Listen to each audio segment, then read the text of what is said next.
Splashing your face with water is a cognitive change. Some people will find if they move one rubber band from this side of their wrist to the other, will understand it's like putting on your Superman cape. There are little nuance changes you could do to get through any funk.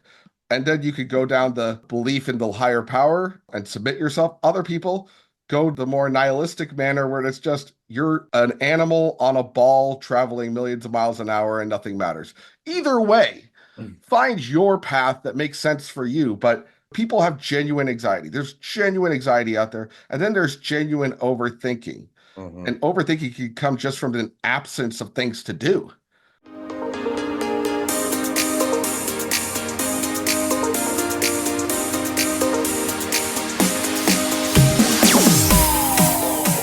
One of my favorite parts of podcasting is getting the chance to learn deeper stories of my guests. Sometimes on that entrepreneur show, we hear a mental health tie, and it gets me excited because I found someone else who wants to share their story to normalize the conversation on mental health right here on a mental health break. Mike, thank you so much for hopping on the show.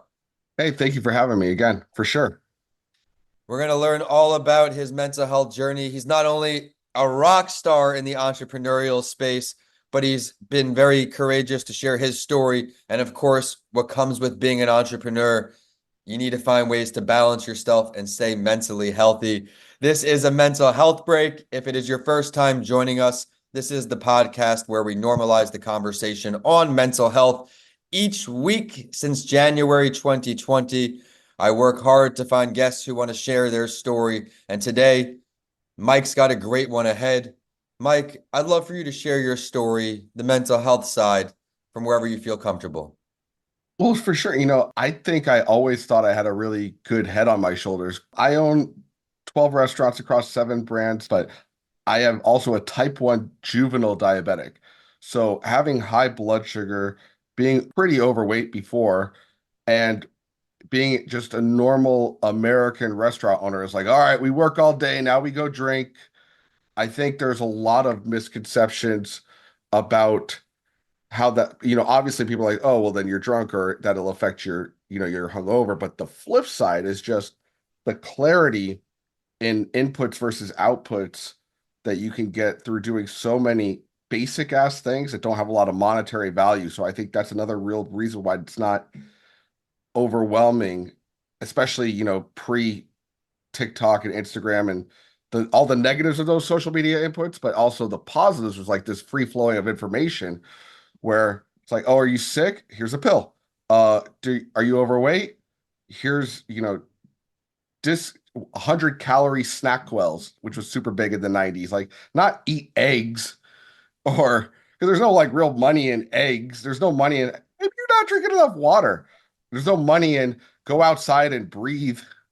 There was until like now there's money in it. It's like, hey, here's an app to tell you to go outside and breathe. But you go 10 years ago, there's no money in it. So I think the whole culture of like, wait, what's going on? I guess I'm doing the best I can. And now there's so much more awareness and availability, and it's slight differences. It's not massive. The incremental differences of waking up with a crap ton of water, uh, having a workout, which obviously for your physical being, but the mental side of the endorphins kicking in, going long periods of time without any type of negative input. That's like, of course, if you need something, obviously I need insulin. That's my body needs it. There's so much I can go into about the misnomers. Even as a diabetic, I think there's a lot of tons of fake stuff that I was throwing out like, hey, you're just a pancreas on manual. You could have as much as you want, just like a regular person. And it was only when I had the realization that no, I'm sugar intolerant. Like sugar is not something that essentially allergic to sugar. So I can have it just as much as someone who's mildly allergic to shellfish can have it and have a crappy day. And these are the things that before I prescribe and say, hey, here's exactly what to do, I want to be really cognizant. I look at all of these medical diagnoses of what people suggest. and I say, look at what is your glasses prescription? Like right now, I need reading glasses when I read. You have glasses on. Everyone has different thicknesses of glasses that they need to prescribe, whether it's I feel better when I'm eating vegan. I feel better when I have a crap ton of protein. I feel better when I do cardio. Like your prescription is not the same as mine. Could be. More likely than not, it's more protein, more physical activity. 90% of people, it's that. But there's the caveat of other things. And then the mental side of it is also realizing that nothing's that dire. And when you get into a bad spot, mentally saying, okay, here's my perception of what's happening right now. Let's take it back. What's the perspective of why it's occurring? And how much does this matter? And what's the wisest thing to do not right now? Not what do I want to do? What's the wisest thing to do? And doing those things has vastly changed my life in the last decade. Thank you for sharing all that. And it's easier said than done, everyone, but just focusing on what we need to right now can make such a major difference. I want to backtrack before where at the end of the night, the restaurants, the typical, right, we're drinking this and that. When you needed to decompress after a long night, once you started moving past, like you're saying, what were some things you did to actually wind down after these crazy, crazy days? I mean, in my worst, it was I get, and you say worse, it's not like I'm doing heroin in an alley. It's going to a bar with maybe some other restaurant owners or some friends, 2 beers, 3 beers, 8 beers, a shot, everyone having a shot. Hey, we're all celebrating tonight. Then maybe it's a cab home, hopefully, and then it's a trip to Taco Bell because now you're depleted. It's like, well, what's open? I need food. And this is the decompression scenario. Again, in that worst scenario, it's like I'm moving a mile a minute, stop at the gas station, get a Red Bull and a bag of chips. How bad could this be? And it's like 600 calories for absolutely no caloric benefit. And you're just moving. And the best analogy I could put for this way of living is, or well, I have two really good. The first one is you're on the flight and they're like, hey, take your gas mask and put it on before you help the other person. Yeah. And you're like, no, that's my child. I need to help them. Like, no, you got to really be good yourself. You got to have you primed and ready. And the other one is, I get this all the time from restaurant owners that I'm helping. They're like, I listen, I wish I could do all the stuff you're talking about, but I just don't have the time. I'm like, you're running a marathon and you're not willing to stop to tie your shoes. It's the truth where oftentimes that is the case because it is the easier route. But being mindful of things can certainly change it up. And that's something we're learning a lot about today. He shared how he's being mindful of his nighttime activities, doing the little things like water, that exercise. I repeat it all the time in this show. I exercise because of the way I feel upstairs and how it helps me in the workday. If I don't exercise, I'm a classic overthinker. I'm not making the best decisions and I'm usually wasting a bit of time. Outside those areas, inside the workplace, when it is, I've been in hospitality, when you're putting out fires, when you're in the weeds, what are some things you found over the years to stay calm in those situations?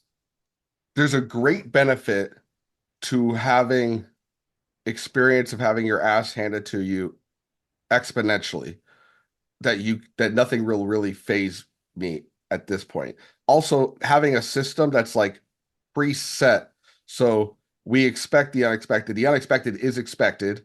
There's a Like, plan for it. Someone could just pass out and die today. It's like, okay, well, this is what we would do. Have a fire. Okay, well, this is what we would do. As opposed to, what are we going to do? Oh, I've never done that before. And coming from the background of, I'm immensely benefited from, I went to Officer Candidate School of the Marine Corps when I was 20, where I was yelled at by the best in the business. So having that anxious level where it's part of the training, they're not yelling at you because it's hazing. It's functional. It's to get you to this level of anxiety to see how you could still perform in that level. So now it was still easy. You're opening the restaurant, but it wasn't life or death. Still, you're like, hey, we need 3 people to open today and 3 haven't shown up. What do we do? Then you know there's no matter what it is, I can get through it. And I could be myself, be authentic. And I don't say that like a hyperbole. Like truly, when everything's gone to complete crap, if you go to the customer like, hey, so everything went to complete crap today. I want you to know that. And I'm very sorry about that. Here's what I'm doing about it. Really wish I could do more, but this is the situation. People are real. If you're real, people are real back to you. If you're like, oh no, no, it'll just be just 10 more minutes. And they're like, no, it's not. You're lying. That's when you piss people off. Exactly. And that does piss me off when I see that happening and it being a blatant lie. I'd love to touch on an interesting area here because I think it can help our audience. You deal with a lot of course, employees over the years, but also a lot of customers in different ways. What are some communication strategies that helped you in the beginning when you had some of these more challenging conversations in the restaurant? I know they exist. Oh, so many. The first epiphany I had, this is a good one. I had a customer, it was like the most insane customer, comes up to me. The restaurant was very small at the time. I hadn't doubled the size. It was tiny. Customer comes up, they're like, we're mad. And they had said, hey, can you get the owner? I walk out. I'm like covered in flour. Yeah, how can I help you? We're very mad. How can I help you? Well, I want you to know that we're mad. Again, love to help. Well, we paid for a 16-inch pizza. You gave us an 18-inch pizza. Yeah, and we didn't charge you. We gave you at the 16-inch price. Well, we didn't want the 18-inch. We wanted the 16-inch. Okay. You got more for less, but do you want another pizza made? Well, I don't want to wait here that long.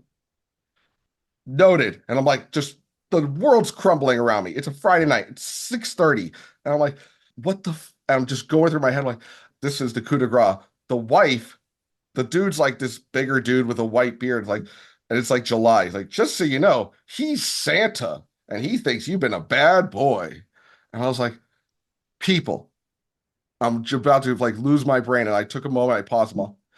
How about this? What can I do to make this right by you? Because obviously I just came up with three things that failed. I'm like, Yeah. well, nothing. We just want you to know. I'm like, they're bored and they're doing this for sport. Thank you so much. I do know. I apologize. Here's my name. And I was like, that's all. That line kills the continuing conversation. And now what I train people on is a very, very simple structure to work for any restaurant, any business, no matter what it is. And it's host. Hear them out, listen, just listen, offer a solution. And what I mean by that is like the offer is, hey, you ruined my daughter's wedding. Here's 5% off garlic knots. That is not an offer. Like you're an offer that's like, oh my God, you have to care about it more than them to invert the dynamic. If they say like, oh my God, I can't believe we did this over like a hair. Like, oh, it's not okay, it's not that big. If you're like a hair, what do you want? Like, I guess I can give you, you have to overly compensate in an offer that you have to solve the thing that caused the problem. So you offer, but now it's, hey, this is how we're going to make sure this never happens again. Because a lot of people are, I don't want a discount. I want you to know. So we'll solve how this happened. And last but not least, even if they say you are a garbage hose beast, you thank them. If you host, you host them out. I hear you. Here's the offer. Here's how I'm solving it for the future. And thank you so much. And you do it with an earnest, endearing way. And you speak like a human, not the Robotron 5000. That's we at Andolini's value your input. Like if you don't do that, you will get past this in a very, very solid manner. I love that. Simple acronym, and it definitely clarifies everything. In the beginning, hearing them out, that situation you described, you tried to do, you wanted to overcompensate them. You were willing to do anything you could to make it right. I guess you come across people doing it for fun with their spare time a little bit, and there's just nothing we can do. Very rarely, I will say in Tulsa, the a-hole factor is about 1%. You go into San Francisco, it's like a solid 4 of everyone who on Yelp thinks they're writing for the Chronicle. So it's a different beast, but you can pretty much, and I say that as a percentage mathematically, like if you have one complaint, you can be pretty sure 50 to 100 people have that experience that don't write it. And if you have, 10 great reviews, I think you could multiply the bad review by 50 and the good review by 10. And Okay. that's how many people are not writing stuff. That's a good way to look at it. Thank you for sharing that. I'm glad I asked everyone. I hope you're getting a little value out of today because I sure am. I'm going to show him a little love though, because he will be on that entrepreneur show later in the year. We talked about how his mental health is involved in his career, how he balances it even in the beginning. And now let's show some love because Top 10 in America. Show some love on this guy. Talk about your businesses. I own Andolini's Worldwide, which is a restaurant group. I started with Andolini's Pizzeria when I was 22. Now it is one of the top 10 pizzerias in America as voted by TripAdvisor. Google's number one pizza city in America based solely on reviews is New York. Second is Tulsa. And we are the best reviewed pizza in Tulsa. I also have fine dining, an airport location, two food hall locations, a food truck, a consulting company that is a course with feedback and all the ways to do all the systems I've created, not just the functional ones, but also the holistic ones like what we're talking about today. It's called Unsliced, or you can go to getunsliced.com. If you are a restaurant owner who's independent, who wants to not have it be such a kick in the pants every day. And if you just want to see all my tips and tricks about this, I am on Instagram at Mikey Bausch. But I don't suck. And my biggest advice to entrepreneurs or people that are looking at how to up level is just live and go in a whole ass approach, never half ass. Yes, whatever you do, do well or don't waste your time. You inspired me throughout. Before we get his contact info online, where to find him, if you can give someone a piece of advice here, Mike, who's having a really terrible day, what would you offer them? And if you can't fix it, don't worry about it. Now, a good in the times of immense turmoil, whether listening to music and splashing your face with water will do way more than a pill ever will. Splashing your face with water is a cognitive change. Some people will find if they move one rubber band from this side of their wrist to the other, will understand it's like putting on your Superman cape. There are little nuance changes you could do to get through any funk. And then you could go down the belief in the higher power and submit yourself. Other people go the more nihilistic manner where it's just you're an animal on a ball traveling millions of miles an hour and nothing matters. Either way, find your path that makes sense for you. But people have genuine anxiety. There's genuine anxiety out there. And then there's genuine overthinking. And overthinking can come just from an absence of things to do. I have nothing else to think about today, so let's overthink this. Staying busy to stay busy is also the inversion of that. There's the happy medium is hard to find, but it comes through being really, really secure in your day, yourself. And above all else, I think a really great way to have a lot of mental stability is to have what I call, or I've learned the term ikagi. It's a Japanese term for when you do something really well that the world needs, that you get paid for, that brings you joy. That's why people who are like Wall Street traders who are millionaires, but they make nothing and the world doesn't need it, are miserable. I think finding something, even if it's $10,000 less a year than what you do now, but it is something the world needs and something that brings you joy, is a much smarter mental effort towards your mental clarity and life's mission than to live life for the dollar. I love that. What a closing, everyone. Thank you so much, Mike, for taking some time to hop on this show, too. Where can people say hello to you online? The easiest one is go to Instagram. I'm at Mikey Bausch, MikeyBausch. I give restaurant tips there every day. If you like that, if you don't, that's cool too. I love it. Well, thank you for sharing. Everyone, be sure to subscribe and rate the show 5 stars if you enjoyed today's show. And check us out on all podcast platforms. Remember, we are everywhere podcasts are. We are also on social media too, so throw us a follow there. I'm at Vincent A. Lancey on all social media and YouTube, and this show is brought to you by ComingAlivePodcastProduction.com. Head to ComingAlivePodcastProduction.com to learn more how to get started in podcasting today. And with that, we're signing off today from Florida to Oklahoma. Thank you so much, Mike. Right on.